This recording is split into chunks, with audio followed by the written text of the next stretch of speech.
Esse processo a gente costuma se sentir sozinho, desconectado do mundo atual, desse mundo corrido. A gente não quer mais aquilo que a gente queria, se sente diferente. Quem a gente gostava de ficar perto não gosta mais, os assuntos que a gente gostava não gosta mais. Isso é um despertar espiritual, além, lógico, de muitas outras coisas. Mas esse processo ele é um tapa na cara. Por quê? Toda vez que a gente sente essa necessidade de ir além do material, de se tornar um xamã de verdade, porque xamã é aquele que sabe, aquele que busca, aquele que sabe a verdade, aquele que vai além. Xamã não é apenas aquelas pessoas ritualistas que estão lá numa tribo indígena, fazendo cânticos, usando ervas. Não. Xamã é aquele que sabe, aquele que vê além. E é aquele que vai para dentro de si mesmo. Então, se você está nesse processo, meus parabéns. Eu comecei em 2015. Comenta aí quando você começou esse seu processo. Antes, depois, agora, esse ano. Comenta aí, eu quero saber. E esse é um processo que a gente leva muito tapa na cara. Por que tapa na cara? Porque o nosso ego, o nosso eu pequeno, como a gente pode chamar, ou nosso eu inferior, ou qualquer outro nome que você queira dar para isso, ele costuma ter algumas vontades, alguns desejos, que não são desejos reais, são vontades. Geralmente baseadas em experiências passadas, em memórias, em medo e em várias outras emoções negativas, para a gente se manter em alguma situação, ou para ser tão difícil de alcançar que a gente não dá nem o primeiro passo. Desejo, a palavra desejo, é mais profunda. Não vamos se adentrar muito nisso, mas o verdadeiro desejo não vem do ego, vem do eu superior. E esse desejo que vem do eu superior é o nosso caminho. E o despertar espiritual, ele faz parte disso. E como eu falei, tapa na cara. Por quê? Porque cedo ou tarde você vai perceber que o que seu ego quer não é o seu despertar espiritual. Ele quer te manter na mesma, quer te manter na matéria. Por quê? É o conhecido. É medo, é apego. E você, hora ou outra, cedo ou tarde, vai ter que fazer uma coisa que a gente chama de salto de fé. Talvez se você já assistiu o filme do Indiana Jones e a Arca Perdida, tem aquele momento que ele tem que atravessar o desfiladeiro e não tem nada, aí ele dá um passo e pisa num chão invisível. Isso é o salto de fé. É você caminhar mesmo não vendo o caminho, não sabendo se ele está ali realmente. Isso acontece demais com a gente. Às vezes é um projeto, um trabalho novo, um relacionamento, ir para algum lugar ou não ir, fazer alguma coisa ou não fazer. Até alguma coisa simples, às vezes, como mudar, simples em termos, né? Vou mudar essa minha alimentação essa semana ou não, vou começar a fazer exercício ou não, vou investir naquilo ou não, vou começar esse projeto ou não. É aquela coisa que você sente um chamado, mas você tem medo. Vou ir na... Vou contar uma experiência minha bem legal. Vou experimentar ayahuasca ou não? Eu falei, vou. Isso não foi meu salto de fé. Fui uma vez. Não, foi na primeira vez que já eu experimentei. Isso, foi na primeira vez. Experimentar ayahuasca eu queria, não era salto de fé. Eu já tava certo, mas tinha um cambô, o veneno de sapo. Aquilo eu tava com muito medo de usar. E eu tava, vou, não vou, vou, não vou. Falar, quer saber, eu vou pegar. Aí foi. Aí quando chegou na hora da aplicação, além de ter atrasado que umas 6 ou 7 horas do horário combinado de fazer a aplicação do Cambô, que quem estava vindo acabou pegando muito trânsito, né? Ele era uma outra pessoa, não era a xamã responsável, era outra pessoa que ia aplicar. E aí, tava lá naquela expectativa, e não podia comer, e beber água tinha que beber água 2 horas antes, mas a gente não sabia quando era 2 horas antes, a garganta já estava seca, que já tinha passado isso. E foi. Aí chegou a tarde, ele chegou. Aí começou o processo, daí falou, vou começar com as meninas, depois os meninos. Beleza. Aí começou, foi as meninas, eu vi o povo começar a vomitar e tal. Aí eu, mãe, eu não quero mais isso. Aí eu senti o negócio, eu tenho que ir, mas ao mesmo tempo tava com aquele medo. Aí chegou um ponto que eu acabei, tá bom, eu vou, tô com medo de morrer aqui, mas eu vou. Aí eu usei. Eu passei mal, vomitei bastante também. Porém, aquilo me deu uma resistência tão absurdamente alta que teve isso é uma história para outro, eu vou só resumir ela. A gente foi um ano depois?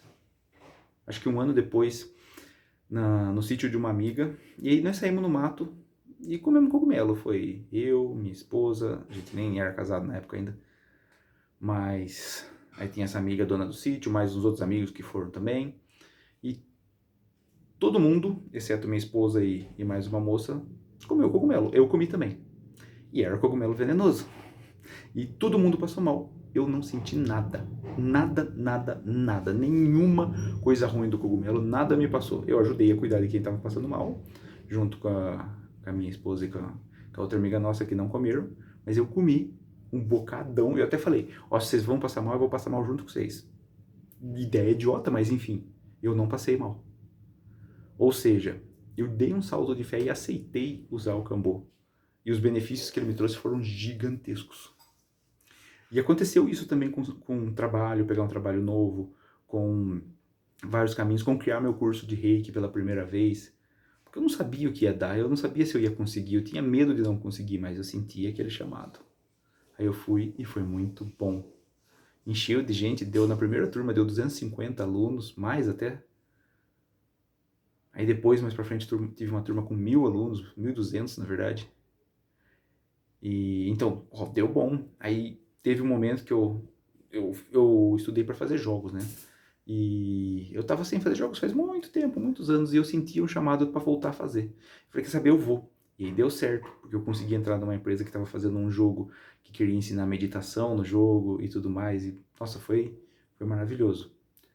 Recentemente passei por mais um salto de fé aqui e estou no processo ainda, não vi o resultado, mas é uma coisa assim que dessa vez eu já estou mais acostumado, né? Já passei por vários saltos de fé. Então isso é um processo do despertar espiritual que você vai tomar muito tapa na cara e você vai ter que dar um salto de fé.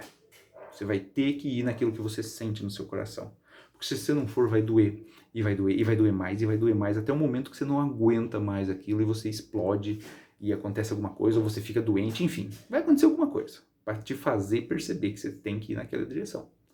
Então, dê o salto de fé. É muito menos dolorido do que você ficar guardando, remoendo, juntando mágoas. E para ajudar nesse processo, eu usei muitas técnicas. Uma delas é o Ho'oponopono, sempre falo dele, sinto muito, me perdoa, gratidão, eu te amo, mas só você ficar repetindo. E a outra é o Reiki Shamanic Mahyo. Essa técnica ancestral que junta a energia do Reiki com os conhecimentos e práticas xamânicas, com a integração da energia dos elementos, dos 4 elementos mais o 5º elemento, que é o Mahyo, você vai aprender com essa técnica, você vai aprender a se conectar com o fogo, com a água, com o ar, com a terra, com o quinto elemento, né, com o grande espírito Mahyo. Você vai aprender reintegração, várias meditações, aprender as 36 pedras da roda xamânica, que é uma ferramenta poderosíssima para ampliar qualquer coisa que você faça. Além disso, você vai entender diversas coisas e poder sintonizar outras pessoas. Porque esse é um curso completo, é um treinamento completo de Reiki Xamânico Mahyo.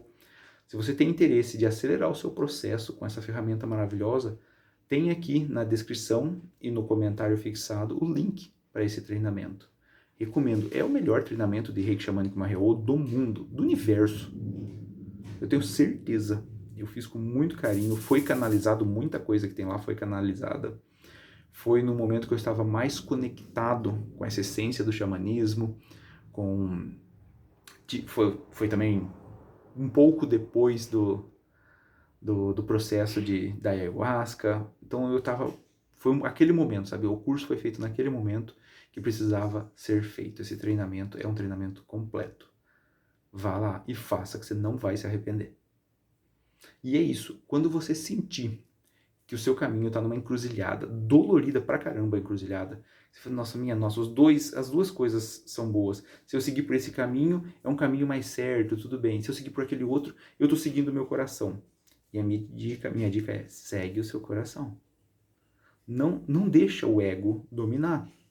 Porque senão você vai ficar chateado, você vai se arrepender de não ter feito. Então continua, segue seu coração. Faz o treinamento que vai te ajudar a abrir ainda mais a sua visão, seu campo energético e ajudar nesse despertar espiritual que Olha, se o seu foi parecido com o meu e com todo mundo que eu conheço, não é fácil, é dolorido. É muito doloroso, porque a gente tem que jogar fora anos e anos e talvez vidas e vidas de muita coisa que foi sendo armazenada no nosso campo, no nosso subconsciente, na nossa energia. É isso. Te espero no treinamento.